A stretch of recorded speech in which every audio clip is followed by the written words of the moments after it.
Mika Häkkinen isn't just remembered as a two-time Formula One world champion. He's remembered as one of the few drivers who could genuinely take on and beat Michael Schumacher at his absolute peak. But Häkkinen's journey to F1 glory wasn't easy. It was marked by enormous talent, devastating crashes, pure resilience, and the ice-cold Finnish composure that made him so unique. This is the story of the Flying Finn. Mika Pauli Häkkinen was born on September 28, 1968 in Vantaa, Finland. Like many great drivers, his journey started behind the wheel of a go-kart. But karting in Finland wasn't easy. Tracks were limited, winters were long, and resources were scarce. Still, Mika's natural precision and fearlessness behind the wheel made him stand out immediately. By the time he moved into cars, he had carved out a reputation in junior categories as being fast, calm, and ruthlessly consistent. In 1991, Häkkinen made his Formula One debut with Lotus at a time when the team was past its legendary prime. The Lotus machinery couldn't compete with the front-runners, but the young Finn still showcased flashes of brilliance. By 1993, a critical move changed the course of his destiny.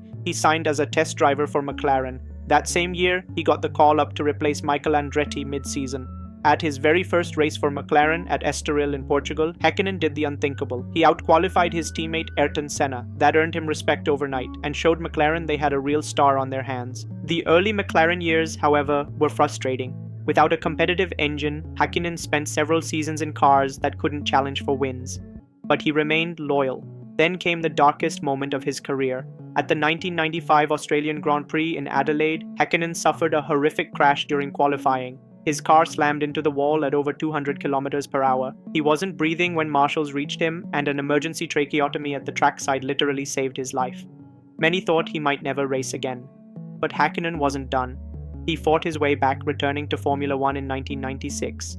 From that point on, his resilience and determination added another layer of toughness to his calm personality. In 1997, at the season finale in Jerez, Häkkinen finally claimed his first Grand Prix victory. It had been a long time coming, but it set the stage for what was next. In 1998, McLaren finally delivered a car capable of fighting at the front. Paired with the powerful Mercedes engine and Adrian Newey's design, the MP4/13 was the class of the field. Häkkinen seized the opportunity, winning 8 races and his first world championship, defeating his great rival Michael Schumacher in the process.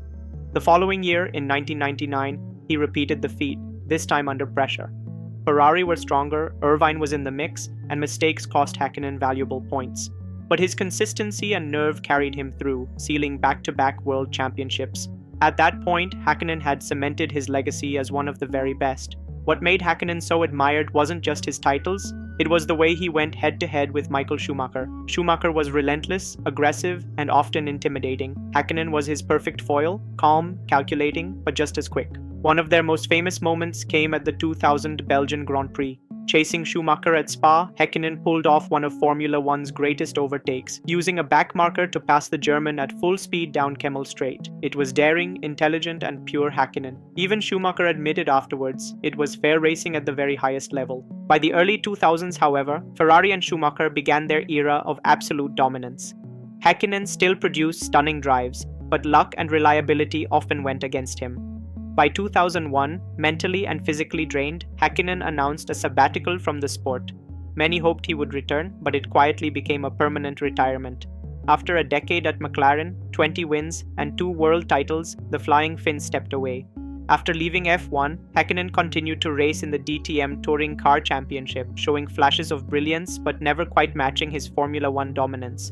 Beyond driving, he's been active in driver management, working with up-and-coming talents, and still commands respect in the paddock whenever he makes an appearance. But what sets Häkkinen apart is that he represents an era, the last man to consistently go wheel-to-wheel with Schumacher and win. Mika Häkkinen is remembered as a driver defined by speed, determination, and humility. He brought Finland 2 more F1 titles and inspired a new generation, drivers like Kimi Räikkönen and Valtteri Bottas, who continued the proud tradition of Finnish excellence in Formula One. Every fan has their favorite Häkkinen moment, whether it's his first win at Jerez, his Spa masterpiece over Schumacher, or just the quiet smile of a champion who never needed to shout about his greatness. He simply let the racing do the talking. And in Formula One, that's the loudest legacy you can leave behind.